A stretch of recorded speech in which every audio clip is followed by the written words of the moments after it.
Several hundred years ago, most of India was clothed in forests, and tens of thousands of tigers roamed the length and breadth of the country. So what happened many years ago, hundreds of years ago in India, there were many forests in India. In those forests, there were more than thousands of tigers staying. So what did these tigers do? They traveled from every one forest to the other forest, and they moved from one side to the other side, north to south, south to east, east to west. They started going everywhere. But as the human population increased and agriculture expanded, forests were felled to such an extent that today tigers are confined to the green islands we call national parks and sanctuaries. So what have we human beings done? We started developing. We became civilized. When civilization came into picture, all the forests were cut down, and agriculture also grew in more number, expanded. All the forests were turned to agricultural lands and all buildings. So because of because of this growth, the tigers were put in green islands. The green islands, the author is telling, those green islands are called as national parks and sanctuaries. In these, the tigers are put, due to which tigers' numbers are reduced. Another threat, and one that often goes unnoticed, is the rampant poaching of prey animals by people living around our nature reserves. So here, what are the human beings doing? The hunters, without thinking twice, that if we hunt one animal, it's enough, they're going against the rule. Illegally, they are hunting n number of the animals, and due to which it's becoming an endangered animal. What is becoming an endangered animal? Tiger is becoming an endangered species now. Using a variety of methods, including snares, traps, guns, arrows, poisons, huge numbers of deer and wild pig are illegally hunted by people for meat. So what are the hunters doing? They're using guns, arrows, poisons, and other kind of other tricks to hunt the animals. And why are they doing? They are hunting tigers and pigs for meat. When prey becomes scarce in the forest due to hunting, it affects tiger population. So now, when tigers' food is only attacked by hunters, what will the tigers eat? Yes, they will die because of starvation. So hence tigers' number reduce. A tigress that can raise 4 cubs in a forest with abundant prey may not be able to raise even 1 cub successfully in a forest where prey is scarce. Prey is the food what they eat. So here, one female tiger who can look after 4 cubs with lots of food to eat cannot look after the 4 cubs when there is no proper food to eat. Understanding? If no new tigers get added to the population, and if the ones present are hunted, the tigers in that forest will soon go extinct, as they have in some of our reserves. So what happens now? But if there is no growth, if there are no new tigers in Indian forest, what will happen? The tigers who are alive also will die one day, and the number of tigers will become zero, and they will not be found anymore. Does this mean that the situation is hopeless? The answer is no. So now, getting extinction of the tiger is hopeless.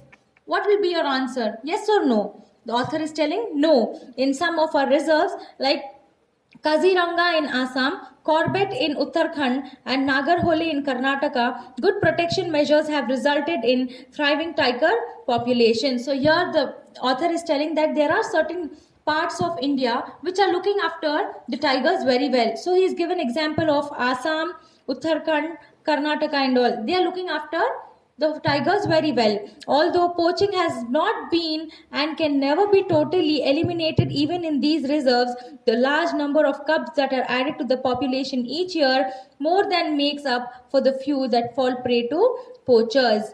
So what is the author telling? Poaching has not been, hunting can never be eliminated.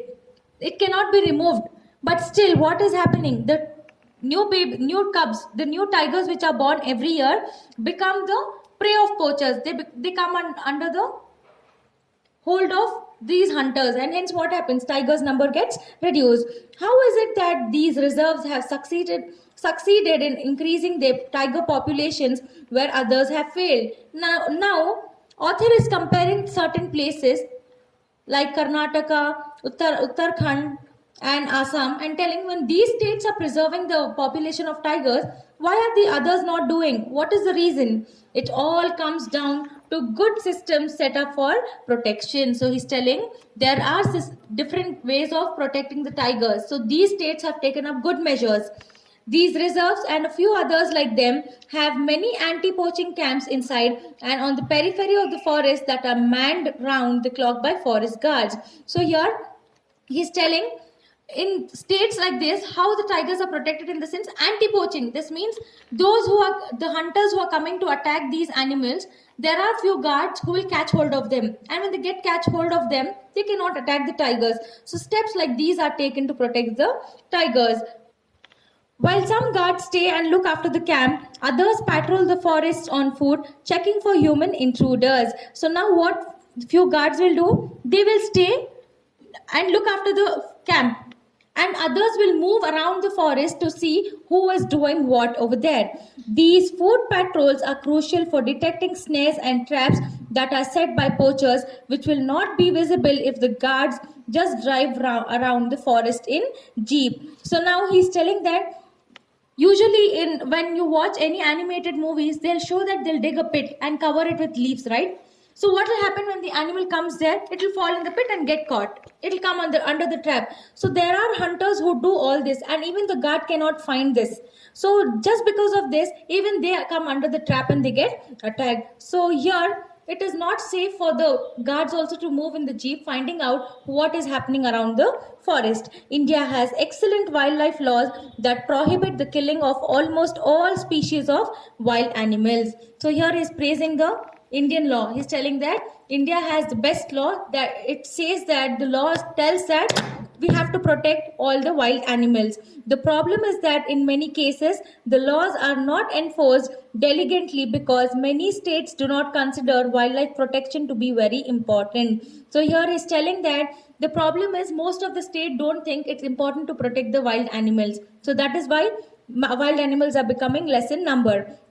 However, given the highly profitable nature of the illegal trade in wildlife products such as ivory, sandalwood, deer, and wild pig meat and tiger skins, bones and body parts, our wildlife can only be saved if strong measures are taken to protect our 650 or so national parks and sanctuaries.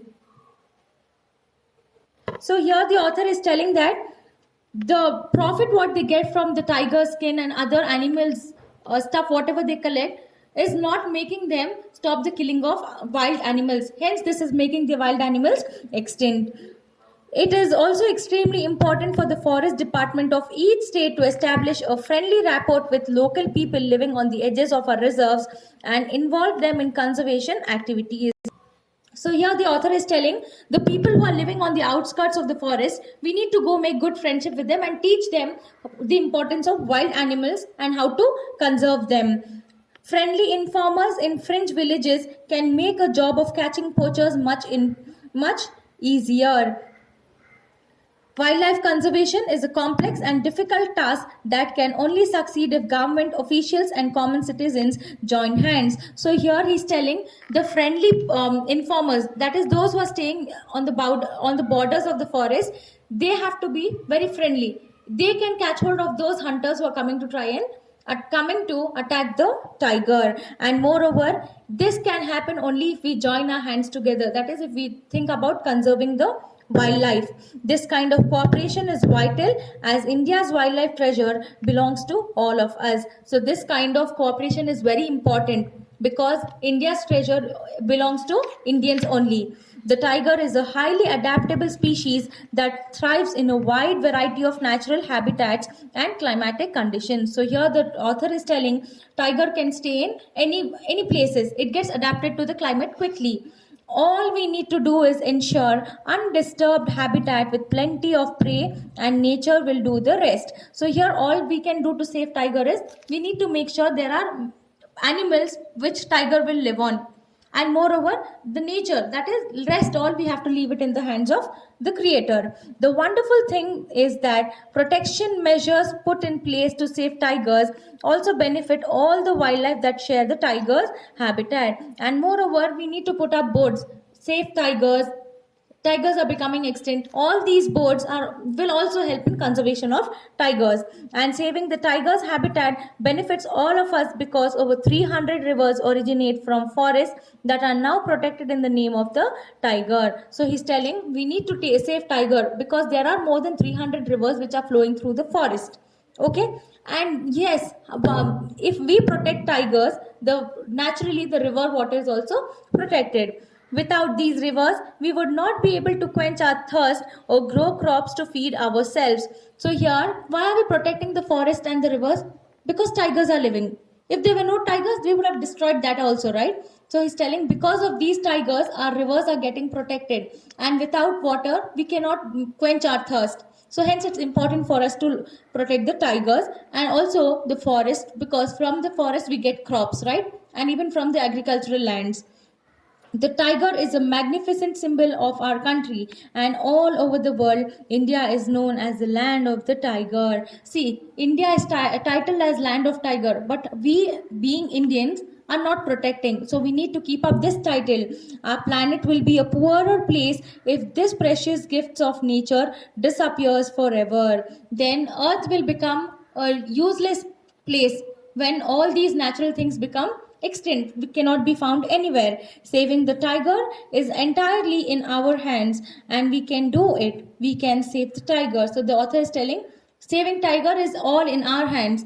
We can save the tiger and we can do it. This means that it's very important for us to save tigers as they are becoming extinct day by day. I hope you've understood this lesson. Thank you.